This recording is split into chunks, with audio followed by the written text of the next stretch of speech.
এক ছেলে তার বাবার কাছে সাইকেল চায়, তার বাবার কাছে সাইকেল চায়, বাবা আমাকে একটা সাইকেল দাও। বাবা ছিল স্কুল মাস্টার, তো বাবা স্কুল মাস্টার, তার বেতন কি, সে কিভাবে সাইকেল কিনে দিবে? কিনে দেয় না। ছেলেও নাসুর বান্দা, সাইকেল চাই কিনে দেয় না, সাইকেল চাই কিনে দেয় না। একবার ছেলে বাবাকে বলল, বাবা আমাকে সাইকেলটা কিনে দাও না। বাবা রাগ করলেন, রাগ কিয়ে বললেন যে আরেকবার সাইকেল চাইবি তাহলে পিটাম, তুই আমাকে বিরক্ত করতেছিস। কি বলেন, আমরা বিরক্ত হই না মাঝে মাঝে? সন্তান যদি বেশি আমার ক্ষমতার বাইরে যদি সন্তান কিছু চায় তাহলে আমরা বিরক্ত হয়ে যাই। আরেকবার চাইবি তাহলে পিটা দেবো, তাহলে মাইর দেবো তোকে, তুই আমাকে বিরক্ত করতেছিস। সন্তান বারবার চাওয়ার কারণে বাবা বিরক্ত হয়ে গেল। সন্তান কিন্তু রাসূলুল্লাহ, সন্তান বাবার দিকে তাকিয়ে করুণ সুরে কাঁদতে কাঁদতে বলল, বাবা তুমি ওকে মারবা?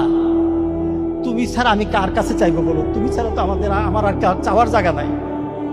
তুমি আমার আব্বা, এছাড়া আমি কার কাছে চাইবো?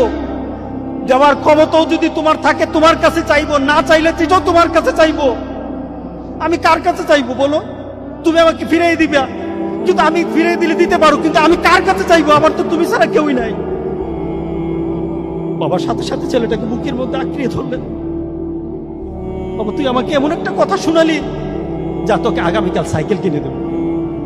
সুবহানাল্লাহ, সুবহানাল্লাহ। তার মানে কি, ছেলে তার বাবার হৃদয়ে টাচ করেছে। তার কথার মধ্যে আবেগ ছিল, ভালোবাসা ছিল, নিবেদন ছিল যে বাবা তুমি না দিতে পারো, কিন্তু আমার তো তুমি ছাড়া কেউই নাই। তুমি না বল আমাকে ফিরিয়ে দিতে পারো, কিন্তু আমার চাওয়ার জায়গা তোমার ছাড়া আর তো কেউই নাই, আমি তোমার কাছেই তো চাইবো। আমরা যদি মাবুদের দরবারে, আল্লাহর দরবারে এভাবে চাইতে পারতাম, যেই মাবুদ দিতেই পারে, দিতেই পারে, দিতেই পারে, একমাত্র যিনি দিতেই পারে, তার কাছে ওই আবেগ দিয়ে যদি চাইতে পারতাম, কোনোদিন কোনো জিনিস আমাদেরকে ফিরিয়ে দিতেন না, কোনোদিন ফিরিয়ে দিতেন না। আমরা চাইতেই পারি না, আমরা ওইভাবে আল্লাহর দরবারে চাচ্ছি না। আমরা যদি চাইতে পারতাম তাহলে পৃথিবীতে আমাদের এই তো বিপদ থাকতো না।